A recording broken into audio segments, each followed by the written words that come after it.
Hi, good evening, folks. In this video, I'm going to go over what I believe are the 5 best trades in Buffalo Sabres history. Coming up.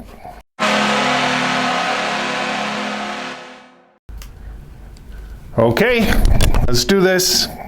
I'm going to try to keep it within a 10-minute radius, the video, just so you know. So we'll see what we can do. But I like to talk, so that's kind of an issue. Okay, this video is going to be what I picked out as the 5, I believe, best trades in our history. If you guys have anything to say about it, throw it in there. Let me know. I might have missed something I'm forgetting, but I'm pretty sure I didn't, but who knows? You know what I mean? There were 4 that stood out for me right away. So the 5th one I was kind of playing with, and then it was like, oh yeah, of course, you know, that's the obvious one. So let's start at number 5. Where are we? Whoops.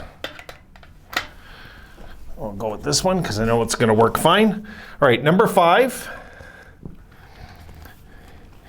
is what the Sabres, I'm going to put here, Sabres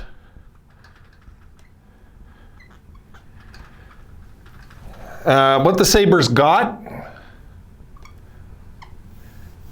and what the Sabres sent.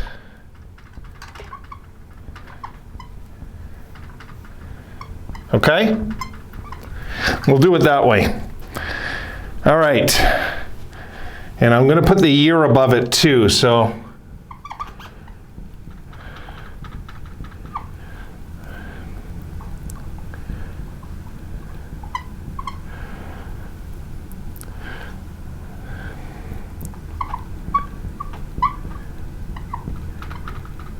Oh.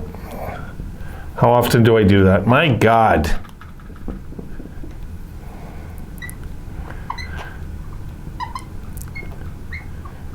All right, in March 10th, 2000, the Sabres sent Michael Grosek to Chicago,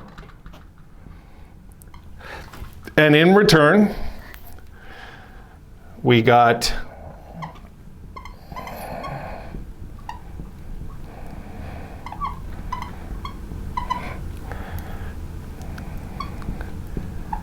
this is highway robbery, folks. But again, we're trading with Chicago. We always seem to beat the hell out of them in trades. I don't know what's with that. Seems historically. So the Sabres, we got Doug Gilmour and JP Dumo, and we got rid of the legendary Michael Grosek. And I checked, his statistics were terrible later. Terrible. Terrible. I don't think they were ever good anyway, I'm just saying. But honestly, folks, Doug Gilmour and JP Dumo alone would have been a ripoff. That's number 5. Let's go to number 4. And number 4, I'm just going to put in here later. I'm going to flip it for number 4 because it's a longer one. All right, number 4 was October 25th, 1991. The Sabres sent Benoit Hogue. These were good players. This was a good hockey trade, but we won it. We sent Benoit Hogue, Uwe Krupp, Dave McElwain, who I swear to God, I seen this guy played some time in Buffalo. I cannot remember this guy. I can't. I think he played like 30 games. Doesn't ring a bell. Just doesn't ring a bell. Pierre Turgeon. And in return, we got defenseman Randy Hillier, Randy Wood, who did very well with us, you might recall. He had, I believe, like a few 20-goal seasons, 25 goals maybe. I don't know, I didn't check, but I remember he did good. He did pretty good for us. And of course, the centerpiece was Pat LaFontaine. And I don't know what this is about, okay? A 1992 4th rounder. Now, I didn't put who we picked in the 4th round. I just didn't put it. I didn't check. Did I mark it here? Nah, I didn't check. Anyway, it doesn't really matter. But I'm wondering, during the negotiations, did the Sabres insist they were sending 4 pieces, they wanted 3 and a draft? You know what I mean? I'm just wondering what the negotiations were like, that when you make a trade this big, the 3 for 4 was fair. We're getting Pat LaFontaine, right? But we somehow squeeze a 4th rounder out of them too. I'm just saying, you know. Also, to note, I put this up on purpose so I didn't forget. Benoit Hogue, when he went there, I liked Benoit Hogue when he was a Sabre, folks. I did. I liked him. Anybody that does good against the Habs, I don't forget that, you know.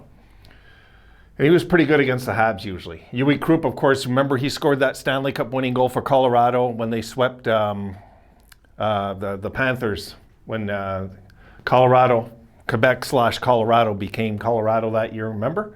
Krupp got that winning goal. But Benoit Hogue went on to have 3 30-goal seasons for the Islanders. Funny, eh? I didn't remember that at all till I looked it up. I was like, oh my God, really? Because I know in Buffalo, he's like a 20-goal guy, 18, 20 goals, right? I don't think he ever got 30 on Buffalo. But over there, yeah, it worked out for him. So I'm going to flip it back over. Number 4 is done. And number 4, I'm going to simply put Buffalo got LaFontaine.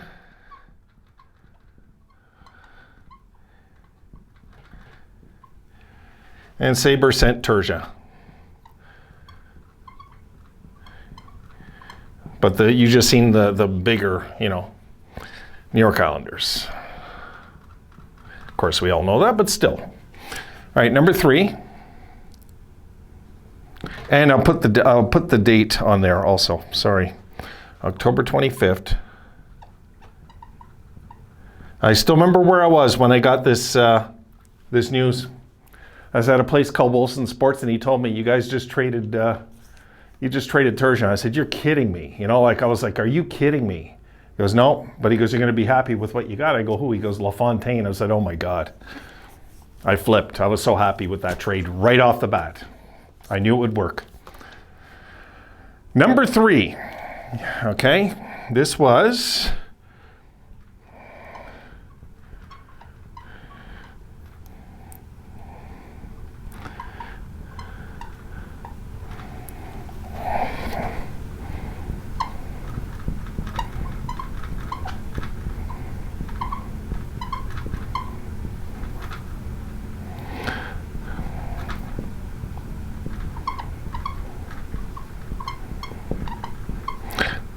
we got Danny Briere.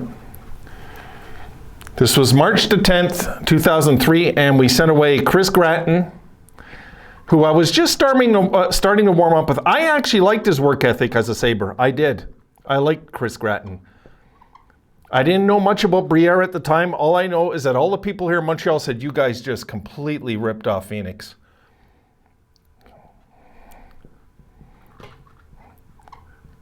I didn't know much about him. I knew about him, but I didn't know much, you know? And out here, the French people seem to keep track of what other French players are doing, just the way it is out here. So we get Danny Briere and a 3rd rounder, and we sent over to them Chris Gratton and a 4th rounder. So obviously in the negotiations, and Regeer was very good. Regeer was very good at trades, very good. He kind of messed up here and there in drafting, yes, but in trading, he was very good. Anyway, Chris Gratton at the time, believe it or not, was the bigger name of the deal, or else it would have been a 3rd and a 4th or something. But they were even giving us, we swapped picks. Both of these were like 2004, right? Sorry, yes, they were. They were both 2004. So we swapped, we gave them our 4th, they give us their 3rd, you know? And in that 3rd, just for the record, we drafted Andrei Sekera with that 3rd rounder. So it worked out pretty good. That was a very good draft. And a lot of people think actually that might be the single best trade in our history. I don't buy it, but just saying, you know. All right, number 2 might surprise you. But certain things I don't forget. Key moments in our history.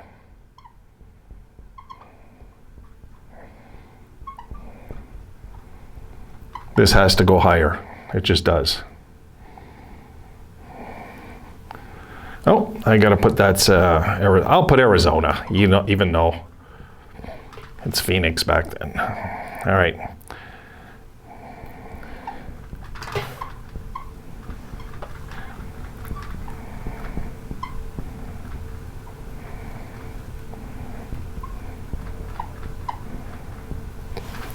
And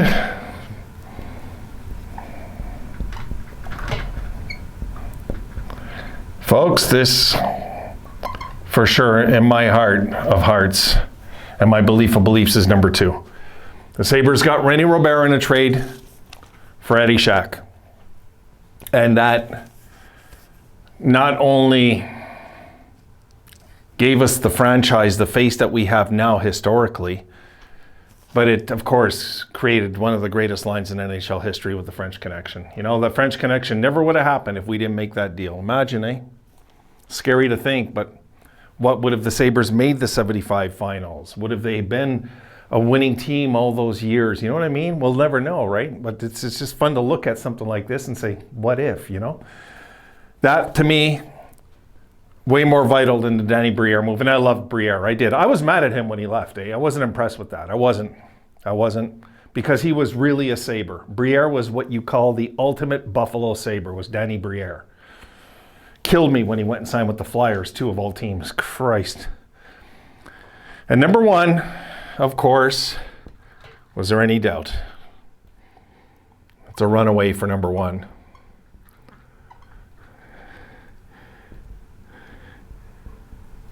Anybody that doesn't know what I'm going to put here, really, guys, get a history book. Come on. Dominic Hasek. Without a doubt. Jesus God, man, this is even silly. God, Chicago, what were you thinking? The dumbest trade in NHL history, probably. And they go and they continue to do stupid things and take, like, I don't know what's with Chicago having a good heart with us. Giving us Gilmore, JP Dumo, Dominic Hasek, and now Jokiharju. We would have given that guy away for free. Believe me, Nylander, we would have given away, no joke, folks, for a 5th-round draft pick. Botts pulled a great move there, guys. He did. To his defense, he pulled a steal, just like he did with Carolina getting Skinner. He did some good trades for us. He did. People will complain about the Ryan O'Reilly deal, which I didn't put here, because I find that these, well, of course, we lost that deal, right? That's going to be the next video, like I said. But I'm not going to say if that one's even going up there, because I'm not sold on. I was never sold on Ryan O'Reilly. I never was. His salary drove me nuts. Because really, everybody says, yeah, but look at him. Well, yeah, I seen him as a blue. Stefan Beauregard and a 4th-round pick. Oh, God. Oh, God. What were you thinking, Chicago? Stefan Beauregard, guys.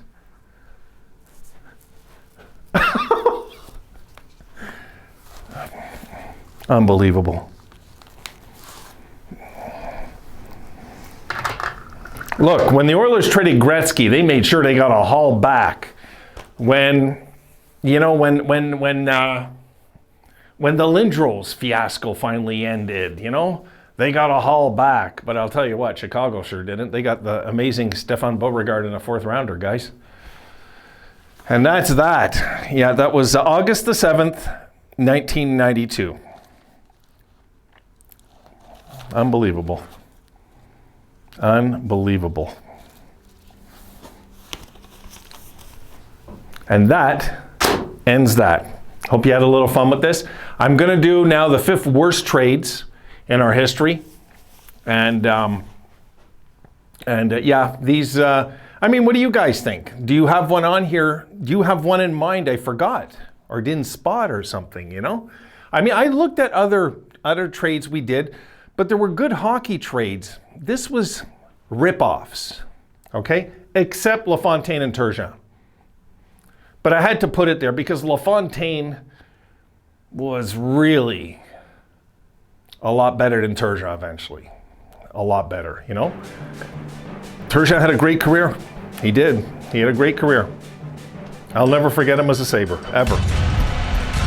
But that improved the team dramatically when we got LaFontaine. We had a dimension we never had before. God. And we'll never forget him and McGillney together, what that was like, right? So, okay, folks, I'm going to stop it there. Just wanted to have a little fun, do a board one. And again, I'm going to do part 2 tomorrow with the 5 worst trades we've ever done. Have a great night, all.